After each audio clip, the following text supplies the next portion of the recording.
আসসালামু আলাইকুম প্রিয় ভিউয়ার্স, সায়েন্স 360 পক্ষ থেকে আপনাদেরকে স্বাগতম। আশা করি আপনারা সবাই ভালো আছেন এবং আমি আল্লাহর রহমতে ভালো আছি। ভিউয়ার্স, জুলাই গণ অভ্যুত্থানের সংক্ষিপ্ত যে বিষয়গুলো আমি আপনাদের সাথে তুলে ধরার চেষ্টা করেছি, যে যারা জুলাই গণ অভ্যুত্থানে অংশগ্রহণ করেছিলেন তাদের জন্য নতুন অধ্যাদেশ জারি করা হয়েছে, তাদেরকে কি কি সুযোগ সুবিধা দেওয়া হবে তার পয়েন্ট আকারে সংক্ষিপ্তভাবে আমি আপনাদেরকে দেখানো।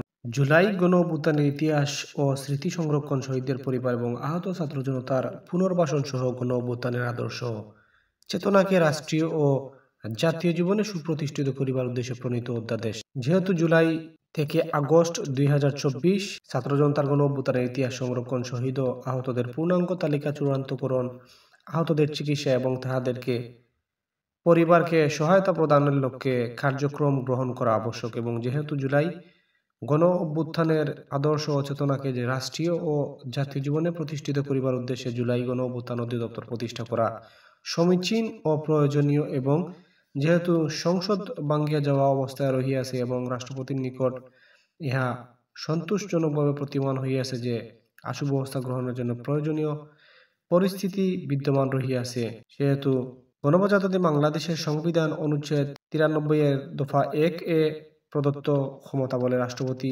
নিম্নরূপ অধ্যাদেশ প্রণয়ন ও জারি করিলেন।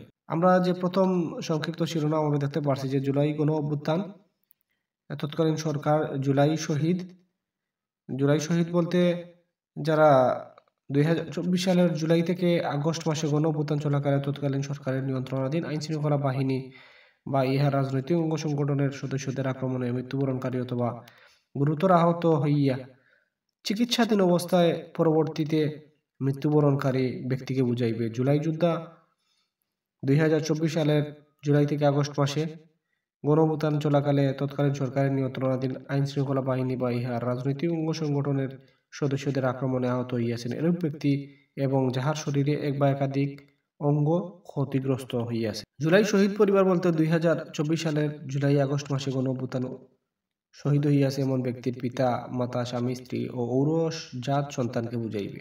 পুনর্বাসন বলতে অর্থ 2024 সালের জুলাই আগস্ট মাসে গণ অভ্যুত্থান চলাকালে শহীদ হইয়াছেন এমন ব্যক্তির পরিবারের এক বা একাধিক সদস্য এবং আহত ব্যক্তির শিক্ষা ও কর্মসংস্থানের জন্য সুযোগ সুবিধা সৃষ্টি এবং তাহার দক্ষতা ও অভিজ্ঞতা ব্যক্তিক উপার্জনমুখী কাজের জন্য প্রশিক্ষণ প্রদান, কর্মসংস্থান বা প্রয়োজনীয় চিকিৎসা প্রদান সহায়তা প্রদানের মাধ্যমে পুনর্বাসন বুঝাইবে। এবং চিকিৎসা সহায়তা আমরা দেখতে পাচ্ছি যে জুলাই আগস্ট মাসে গণ অভ্যুত্থানে আহতদের চিকিৎসা সংক্রান্ত প্রয়োজনীয় চিকিৎসা সহায়তাকে বুঝাইবে। আমরা দেখতে পাচ্ছি এখানে দ্বিতীয় অধ্যায় রয়েছে জুলাই গণ অভ্যুত্থানে আহতদের চিকিৎসা সুবিধা প্রদান পদ্ধতি। এখানে বিভিন্ন ক্যাটাগরি রয়েছে। ক্যাটাগরি এ অতি গুরুতর, যাহাদেরকে আজীবন সাহায্যের আওতায় আনা হইবে।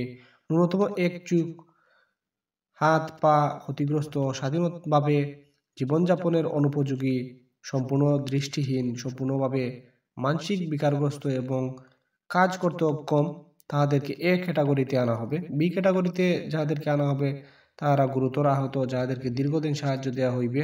আংশিক দৃষ্টিহীন, মস্তিষ্কে গুরুতর আঘাতপ্রাপ্ত বা অনুরূপ আহত ব্যক্তি। এবং সি ক্যাটাগরির মাধ্যমে যাদেরকে আনা হয়েছে আহত যাহারা এখন হাসপাতালে চিকিৎসাধীন রহিয়াছে, চিকিৎসা শেষে স্বাভাবিক কাজকর্ম করিতে সক্ষম হইবে।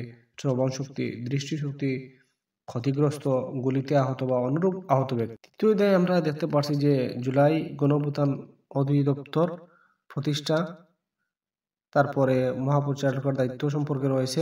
ভিউয়ার্স, এই ছিল জুলাই গণ অভ্যুত্থানের সংক্ষিপ্ত যে বিষয়গুলো আমি আপনাদের সাথে তুলে ধরার চেষ্টা করেছি, যে যারা জুলাই গণ অভ্যুত্থানে অংশগ্রহণ করেছিলেন তাদের জন্য নতুন অধ্যাদেশ জারি করা হয়েছে, তাদেরকে কি কি সুযোগ সুবিধা দেওয়া হবে তার পয়েন্ট আকারে সংক্ষিপ্তভাবে আমি আপনাদেরকে দেখানোর চেষ্টা করেছি। আশা করছি আপনারা যারা আমাদের নতুন চ্যানেলটি সাবস্ক্রাইব করে আমাদের সাথেই থাকবেন, আর বিশেষ করে ভিডিওটিতে লাইক করবেন এবং শেয়ার করে অন্যকে দেখার চেষ্টা করবেন। আমরা আপনাদের ভিডিওতে কমেন্ট, লাইক এবং শেয়ারে অনেক অনুপ্রেরণা পাই নতুন ভিডিও তৈরি করার ক্ষেত্রে। সবাই ভালো থাকুন, সুস্থ থাকুন। আসসালামু আলাইকুম।